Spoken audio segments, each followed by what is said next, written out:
Have you ever noticed your footage looks way too blue, red, or green no matter how much tweaking you do? Well, that's because you're skipping RGB balancing. Today, I'm going to show you why it's the first step to pro quality in DaVinci Resolve and how to nail it every single time. Miss this and your stylized edits just might fall flat, but stick with this guy and I'll reveal the tools that make it look easy. Let's get into it. Okay, well, the first things first, why do we RGB balance in the first place? Well, think of it like building a house. You wouldn't paint your walls if the foundation wasn't solid, right? Balancing your footage makes sure that all of the colors are neutral and accurate. It's the foundation for everything else you're gonna do with your footage, from grading to adding stylized looks, whatever you're into. Without it, your stylized grades could end up looking just like way off. Take it from me, it's worth the extra effort. So let's establish this now.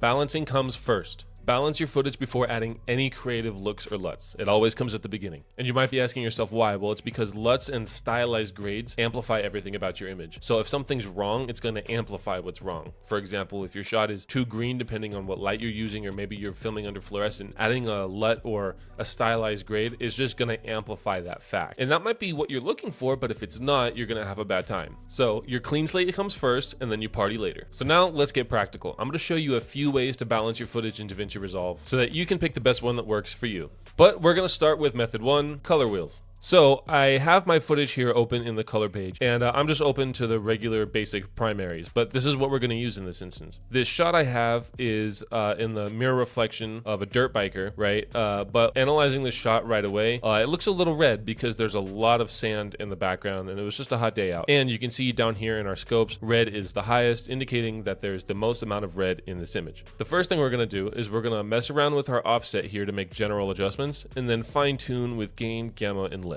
So I'm taking my offset and dragging it down, and as I'm doing that, you can see my scopes are changing. When it comes to scopes, you want all of your lines and colors to be on top of each other as much as possible, because when they all line up, you get white. R, G, and B, red, green, and blue together all make white in the scopes, and the more white you have, the more balanced your image is. And as I'm moving my offset down towards blue, you can see I have more white than I had to start with. This is what it looked like before. This is what it looks like now. Another thing that I'm noticing is down here in my darks here, red is the lowest. So if I were to bring up red in my lift, perhaps we can balance these darks down here. So I'm gonna try that in lift.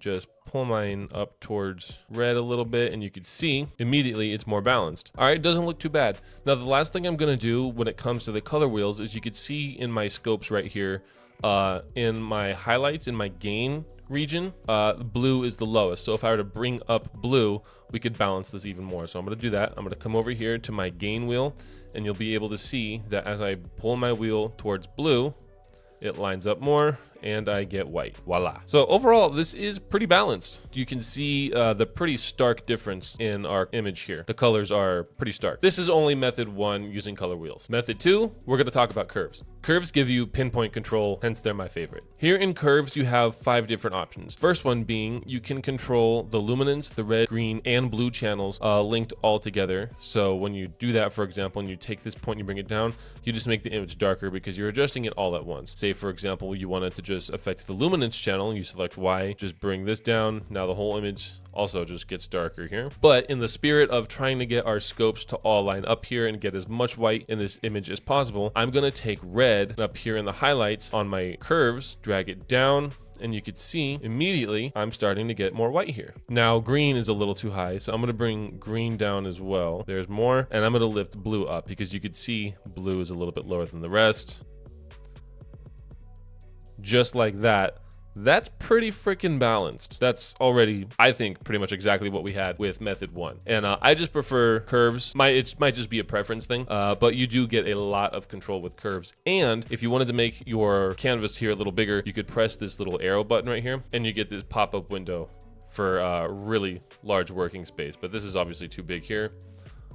Gonna lower that. Even then, this is a much bigger playing field to work with your curves with. Method 3 is the RGB mixer. So check this out. Down here, you'll see this option. You click this. This is your RGB mixer, and it's pretty much what you'd expect it to be. You have your red output, your green output, and your blue output. Each one of these respectively is the one that you want to be working with here. Now, like I said again, our unbalanced image has a lot of red, so I'm gonna bring our red down here. I'm gonna bring the blue up. And already that looks much more balanced than it did before. So now I would go about adding my own color grade. So you can see now I have just a few other basic nodes applied on here.